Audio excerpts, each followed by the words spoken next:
इस वार्ता में यहाँ पर आए हमारे सभी पत्रकार बंधुओं का मैं स्वागत करता हूँ। आज की इस वार्ता का विषय रहेगा आपदा, जो कि प्रदेश में काफ़ी समय से जिसको हम लोग देख रहे हैं। और इस वार्ता में हमारे बीच में हमारे जिला के महामंत्री श्री भरत साहनी जी उपस्थित रहेंगे और साथ हमारे मंडल के महामंत्री अभिषेक ठाकुर जी और संजीव सौ जी। मैं जिला मीडिया प्रभारी संजीव मोहन। मैं निवेदन करूंगा हमारे प्रदेश के माननीय प्रवक्ता विवेक शर्मा जी से कि आगे की वार्ता को प्रारंभ करेंगे। धन्यवाद। मेरी आवाज़ की पिच ठीक है। आज की पत्रकार वार्ता का जो हमने मुख्य विषय लिया है वो आपदा है, और मेरा सभी से निवेदन है कि हम इस विषय को जरा गंभीरता से लेंगे। पिछले लगभग 60 दिनों से जो हम अनुभव कर रहे हैं उन्हें हम आपके साथ साझा करना चाह रहे हैं, ताकि आपके माध्यम से हम जनता की आम आवाज़ उठा सकें। हमने जब भी कोई विषय उठाने का प्रयास किया तो हमें आगे से एक संक्षिप्त उत्तर मिला सरकार की ओर से, आपदा आ रखी है। हमने 1500 रुपये का विषय लिया, सरकार ने कहा आपदा। हमने हेल्थ का विषय उठाया, सरकार ने कहा आपदा।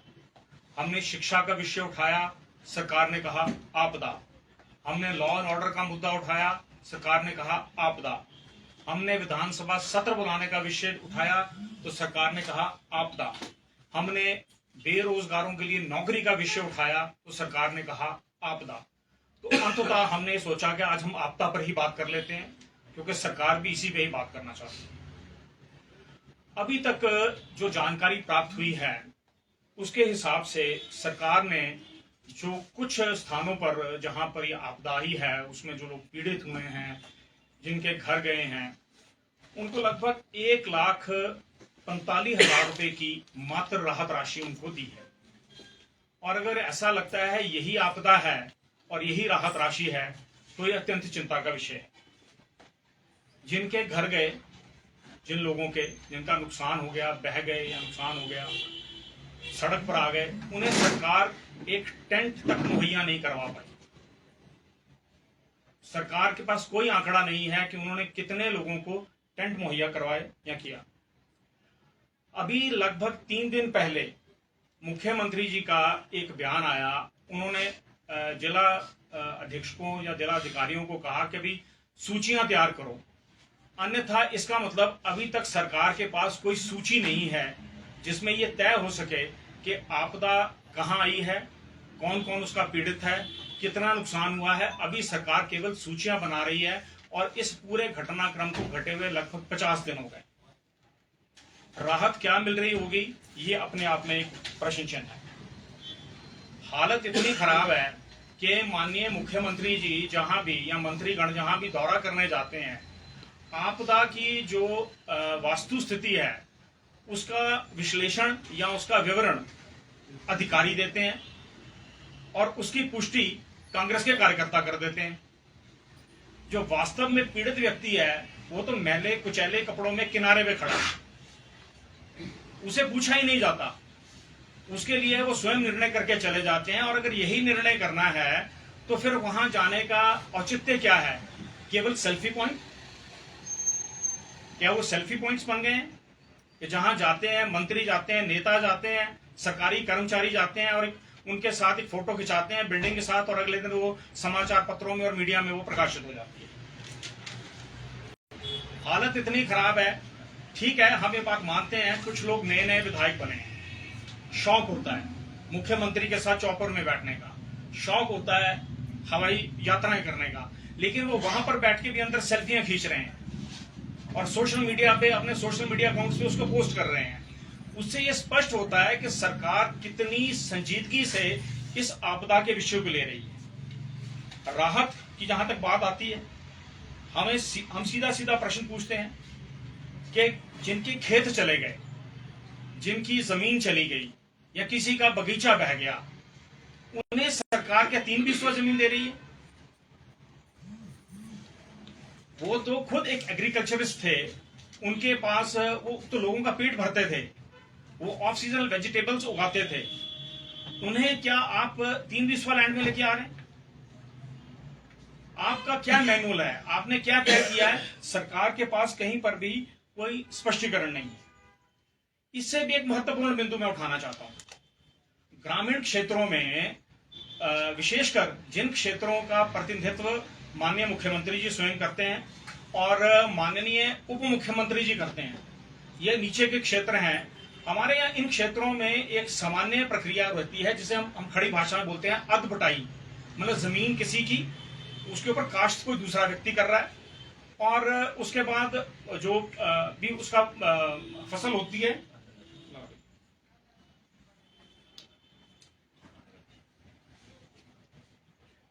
जो भी फसल होती है उसको आधा आधा दोनों पार्टीज कर लेती हैं। अब जो व्यक्ति किसान बीमा योजना के अंतर्गत भी है, अगर कोई किसान, तो वो जो फसल का वो जो जिसकी जमीन गई पैसा तो उसको मिलेगा। जो गरीब आदमी उस पर काश्त कर रहा था उसका क्या अधिकार क्षेत्र है? सरकार का क्या दृष्टिकोण है उसके बारे में? सरकार क्या सोचती है कि वो मजदूर था, मजदूर की तरह मर जाए, या सरकार उसके लिए भी कुछ सोच रही है? सरकार के पास कोई योजना नहीं है, कोई सरकार के पास उसका दृष्टिकोण नहीं है। अब सवाल आ जाता है पंचायतों का। जिन पंचायतों में किसी के घर चले गए, एबॉलिश हो गए, पंचायतों ने अपने रेजोल्यूशन डाले, अपनी पंचायत समितियों में बैठकर उन्होंने कहा कि जी ठीक है, हमारे भाई बंधु थे, हम इनको जमीन देने के लिए तैयार हैं, ये यहाँ पर अपना घर बना लें, हमारा जो मुश्तरका खाता है पंचायत का उसमें से हम इनको भूमि दे देंगे। माननीय मुख्यमंत्री जी ने 4-5 दिन पहले एक बयान दिया कि अब जो घर बनेंगे उसमें ड्रेनेज की व्यवस्था प्रॉपर होनी चाहिए, उसमें पानी की निकासी प्रॉपर होनी चाहिए, उसमें सीवरेज प्रॉपर होना चाहिए। क्या वो जो वहां बसेंगे लोग, जो कॉलोनी वहां बसेगी, उन जिनको जमीनें देने की सरकार योजना बना रही है, क्या वहां पर इन व्यवस्थाओं के लिए जिम्मेवारी किसकी तय होगी? पंचायतें तो इसको कर नहीं पाएंगी। ड्रेनेज सिस्टम पंचायतें नहीं बना पाएंगी, सीवरेज सिस्टम पंचायतें नहीं बना पाएंगी, और उनको पीने का पानी उन स्थानों पर कौन उपलब्ध कराएगा? सरकार की क्या योजना है? सरकार का कोई स्पष्ट दृष्टिकोण इस पर नहीं है। हद यहां तक हो जाती है कि अगर कोई जनप्रतिनिधि तरपाल मांगने गया तो उसको एफआईआर मिली। हमारे नाचन के विधायक विनोद जी मात्र सरकारी कार्यालय में तरपाल मांगने गए थे, और तरपाल मांगना भी इस सरकार की आपदा में अपराध की श्रेणी में आता है। उन्हें एफआईआर मिली तरपाल की बदौलत, और वो तरपाल अपने लिए नहीं मांगने गए थे, एक पीड़ित के लिए मांगने गए थे। सरकार का दृष्टिकोण क्या है? यहां तक कि जिन सरकारी कर्मचारियों के घर चले गए, घर टूट गए, या उन्हें कहा गया अभी इसे खाली कर दीजिए, सरकार सरकारी कर्मचारियों को आवास उपलब्ध कराती है। वो ठीक है, वो एक उनकी एक सूची बनती है, उसमें उनकी सीनियरिटी देखी जाइए, उसके आधार पर उनको मिलता है। लेकिन ऐसी आपदा की स्थिति में क्या सरकारी आवास जो खाली पड़े हैं, उन सरकारी आवासों में उन सरकारी कर्मचारियों को स्थान नहीं मिलना चाहिए था? उनको वो घर अलॉट नहीं हो सकते थे? आज वो कहां रह रहे हैं? वो परिवार किसी मंदिर, किसी गुरुद्वारे में, यहां तक कि किसी सामुदायिक भवनों में उन परिवारों को अपना आश्रय बनाया है। सरकार की संजीदगी क्या है? आज 50 दिन हो गए हैं, जब भी किसी विषय को, मुद्दे को उठाया जाता है तो सरकार का एकमात्र उत्तर होता है आपदा, आपदा। हम भी आपदा पर ही बात करना चाह रहे हैं कि वो कहां है आपदा सरकार की। सरकार ने इन लोगों के खाने पीने की क्या व्यवस्था की? राधा स्वामी सत्संग व्यास, निरंकारी, ये अपना क्या बोलते हैं इसको, सिख गुरुद्वारा प्रबंधक कमेटियां जो प्रदेश में जहां भी गुरुद्वारे चल रहे हैं, रूहानी, इन लोगों ने या पंचायत के लोगों ने यहाँ के तक के जो बाजार, वहां के स्थानीय बाजार हैं या दुकानदार हैं, वो लोग वहां पर राशन उपलब्ध करा रहे हैं। उन राशनों से वहां पर भोजन बन रहा है और वो लोग भोजन कर रहे हैं। सरकार ने कहां पर कितना पैसा दिया, किस संस्थान को कितना सशक्त किया, इस पर सरकार का कोई स्पष्ट दृष्टिकोण नहीं है। हद तो यहां तक हो गई कि सरकार ने आपदा राहत कोष खोला। आपदा राहत कोष में अभी तक 176 करोड़ रुपए आ गया। बहुत अच्छी बात है, प्रदेश के लोगों ने सरकार की सहायता की, उसके लिए हम प्रदेश की जनता का तहे दिल से धन्यवाद करते हैं। कुछ अन्य प्रांतों के मुख्यमंत्रियों ने भी सहायता की, उनका भी तहे दिल से स्वागत करते हैं। मैं ये जानना चाहता हूं, राहत कोष का खाता सरकार ने एचपी स्टेट कोऑपरेटिव बैंक में खोला, बात समझ आती है। एक ऐसे बैंक में क्यों खोला जो एक कॉर्पोरेट बैंक है, एक प्राइवेट बैंक है? क्या सरकार के, जबकि एचपी स्टेट कोऑपरेटिव एक एपेक्स बैंक है, दो बैंकों में खाता खोलने की क्या आवश्यकता आई सरकार? और चलिए अगर हम सरकार का ये दृष्टिकोण भी मान लें कि एचपी स्टेट कोऑपरेटिव बैंक का जो क्षेत्र है, कार्य क्षेत्र है, वो 6 जिलों तक समाप्त है, तो हमारे पास कांगड़ा स्टेट कोऑपरेटिव बैंक भी तो था, हमारे पास जोगिंद्रा सेंट्रल कोऑपरेटिव बैंक भी तो है, हमारे 12 जिलों में कोऑपरेटिव बैंक्स हैं। क्या कोऑपरेटिव बैंक की कार्यप्रणाली पर सरकार को विश्वास नहीं है, या इसके पीछे कुछ और घालमेल है? ये हमारा एक ये विषय है जिसको मैं बड़ी गंभीरता से लेना चाहता हूं। एचडीएफसी में सरकार ने खाता क्यों खोला, जबकि सरकार की tragedy state bank of India के पास है? अगर वो एचपी स्टेट कोऑपरेटिव में भी नहीं खोलना चाहते थे तो उन्होंने खाता एसबीआई में क्यों नहीं खोला? जबकि HP state cooperative bank, Jogindra central cooperative bank और Kangra state cooperative bank 1% extra rate of interest देता है comparatively to the other banks. जितनी देर सरकार का पैसा वहां रहेगा उन्हें अधिक ब्याज मिलेगा सरकार को। सरकार ने ये प्राइवेट बैंक की तरफ सरकार का रुझान क्यों गया? क्या इसके पीछे की सरकार की क्या मंशा है? आगे आ जाते हैं नुकसान के ऊपर। जहां तक बार बार प्रश्न उठाया जाता है कि नुकसान हो गया, सबसे ज्यादा जो शोर है नुकसान का वो दो विभाग मचा रहे हैं, एक आईपीएच और दूसरा पीडब्ल्यूडी। सबसे ज्यादा आईपीएच कहता है जी हमारा नुकसान हुआ, पीडब्ल्यूडी कहता है जी हमारी सड़कें बंद हुई हैं। वास्तविकता में इस प्रदेश में सबसे ज्यादा किसी का नुकसान हुआ है विभाग का, तो वह है शिक्षा विभाग। जब पहली आपदा आई, पहली आपदा में लगभग 129 स्कूल और 22 कॉलेजेस डैमेज हुए। ये जुलाई में आई, जो 15 जुलाई से पूर्व की बता रहा हूं। उसके बाद का आंकड़ा प्रदेश सरकार के पास नहीं है, और एक अनऑफिशियल आंकड़ा जो हमने जुटाया है, लगभग 350 के करीब शिक्षा संस्थानों को नुकसान हुआ है। उन शिक्षा संस्थानों को जो नुकसान हुआ है वो शिक्षा तो नहीं रुक सकती, शिक्षा इस सरकार की प्राथमिकता नहीं है, हम पहले भी ये बात कह चुके हैं। उनके लिए सरकार क्या दे रही है? सरकार दे रही है 20,000, 50,000। क्या 50,000 में किसी शिक्षा की इमारत की सफेदी हो सकती है? अंततः वहां के जो एसएमसीज हैं उनकी, वहां की या वहां के जो कर्मचारी हैं या उस शहर के जो नागरिक हैं, वो स्वयं आपस में पैसा इकट्ठा करके उन इमारतों का जो भी छोटे मोटी रिपेयर, मुरम्मत, निर्माण, शेड जो भी कर सकते हैं वो कर रहे हैं। सरकार एजुकेशन को लेकर कितनी संजीदगी में है, यह सवाल अपने आप में एक बहुत बड़ा प्रश्न है।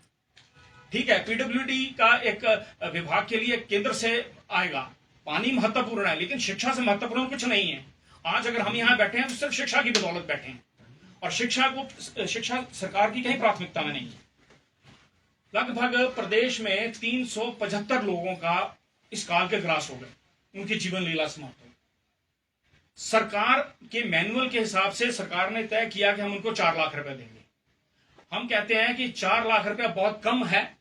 ये आज के दौर में 4 लाख रुपए का कोई महत्व नहीं है। कम से कम सरकार उन के आश्रितों, उनके परिवारों के लिए सरकारी नौकरी का बंदोबस्त करे। सरकार ये तय करे कि उनके पुनर्वास, उनके जीवन, उनके व्यापन के लिए सरकार की क्या नीति है, सरकार उस पर स्पष्ट करे। सरकार के पास तो भी आंकड़ा भी नहीं है। ये 375 का आंकड़ा भी अखबारों के माध्यम से आया है, वास्तविक आंकड़ा क्या है अभी किसी को नहीं पता, क्योंकि सरकार अभी तक उसके आंकड़े जुटा ही नहीं पा रही। हालत यह है इस सरकार की कि सरकार को ऐसा लग रहा है कि सत्ता में भारतीय जनता पार्टी है और वो विपक्ष में है। वो हम पे हमले कर रहे हैं, वो हमें कटघरे में खड़ा कर रहे हैं। ये एक बड़ी विचित्र स्थिति हो गई है।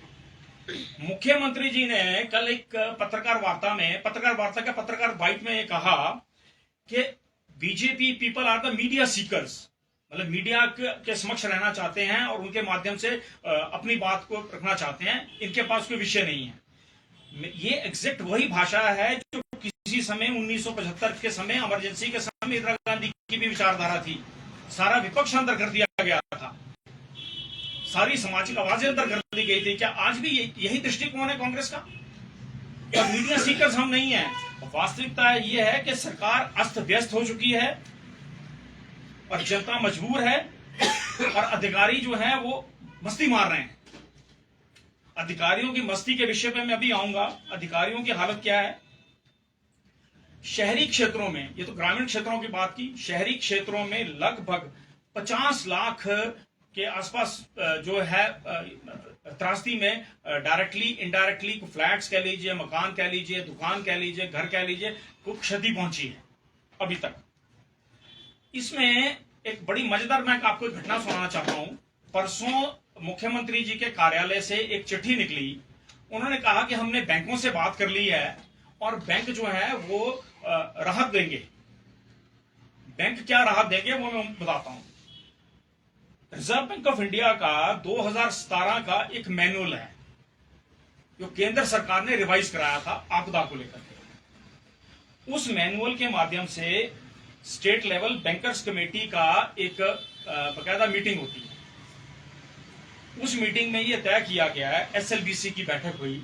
एसएलबीसी की बैठक में यह तय किया गया कि हम हिमाचल प्रदेश में जो आपदा आई है, इसका रेफरेंस वही है 2017 के जो में जो तय हुआ है, उसी को रेफरेंस मान के बैंक ने तय किया कि हम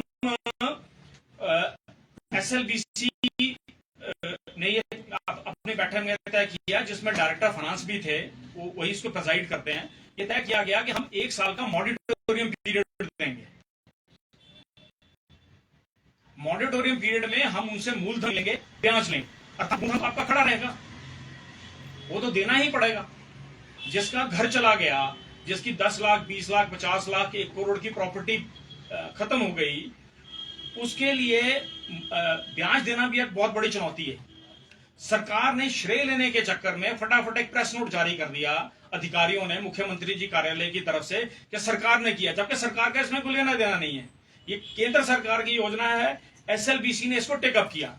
एसएलबीसी ने टेकअप क्यों किया उसका भी बताता हूं। बैंकर्स की कोशिश होती है कि हमारे यहां एनपीए खाते ना हो। बैंकर्स को जवाब देनी पड़ती है कि हमारे यहां अगर एनपीए खाते हो गए तो उसका क्या होगा। और इसी रिलीफ में एक इशू और आता है। वो इशू ये आता है कि ये फैसिलिटी केवल उन लोगों को दी जाएगी जो जिनके खाते मेंटेन्ड होंगे, जिसका जो डिफॉल्टर हो गया उसको नहीं मिलेगी। अब सवाल ये आता है कि जिनका घर बह गया जुलाई में, वो जुलाई की किस्त नहीं दे पाया, अगस्त की किस्त नहीं दे पाया, सितंबर की किस्त नहीं दे पाएगा। जब वो सितंबर की किस्त नहीं दे पाएगा तो 3 किस्तों के बाद वो डिफॉल्टर हो जाएगा। ऑटोमेटिकली वो डिफॉल्टर हो जाएगा। जो डिफॉल्टर हो जाएगा उसको लाभ नहीं मिलेगा। सरकार इसमें क्या तय कर रही है? क्या सरकार उनका इंटरेस्ट देगी? क्या सरकार उनकी मदद करना चाहती है? सरकार की नीयत क्या है? सरकार अपनी नीयत स्पष्टता से रखे। सरकार के पास कोई योजना नहीं है। उसके बाद वो व्यक्ति का सिबिल खराब हो जाएगा। जब सिबिल खराब हो जाएगा तो उसे दोबारा किसी अन्य काम के लिए भी लोन नहीं मिलेगा। शहरी क्षेत्रों में आ जाता है। इसमें एक विषय और है। हमारे यहाँ 2 तरह की प्रॉपर्टीज होती हैं। एक होती है मूवेबल प्रॉपर्टी, एक होती है अनमूवेबल प्रॉपर्टी।